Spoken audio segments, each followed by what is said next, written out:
சரி, நான் 75% பாஸ்கருக்கு தரதா இருக்கேன். அது போக 25% நாம 5 பேரும், அதாவது ஸ்ரீதர், கோபால், நான், தாமு பேபி பிரிச்சுக்க போறோம். ஆளுக்கு 5% கிடைக்கும். மணி, நீ எங்களை ஏமாத்த பாக்குற. 25% 5ஆ பறிச்சா ஒவ்வொருத்தருக்கும் 5% இல்ல 14% கிடைக்கும் இல்லையா? அதானே வரும். இல்ல இல்ல, கேளுப்பா, நான் உங்களை ஏமாத்த மாட்டேன், எப்பவுமே ஏமாத்த மாட்டேன். இரு நான் போட்டு காட்டுறேன். இந்த பாத்தீங்களா, 25 5ஆல வகுத்தா 5 வரும். 5 2ல போகாது. 5 25ல 5 தடவை வரும். புரிஞ்சதா?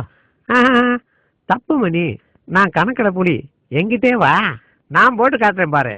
5 25 5 2ல போகுமா? போகாது.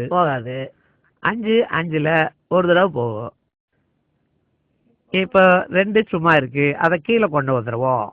5ஆல 20 வகுத்தா 4. கணக்கு இப்படி போடணும். 25 5ஆல வகுத்தா 14. ஓ நோ, நான் உனக்கு புரிய வைக்கிறேன். இதோ பாரு,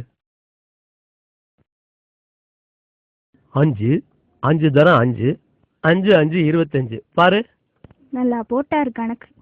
என்ன உங்களுக்கு எவன் தான் கணக்கு சொல்லி கொடுத்தாலும் தெரியல. கொடுங்க, எப்படி நான் போட்டு காட்டுறேன். 14 5ஆல பெருக்கினாதான் 25 வரும். 5 × 4 20. 5 1ஆல இன்ட்டு பண்ணா 5, மொத்தம் 25. அவ்வளவுதான்.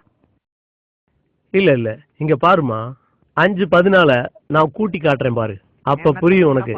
14 14 14 14 14. இப்ப கூட்டி பாரு, சரியா வரும்.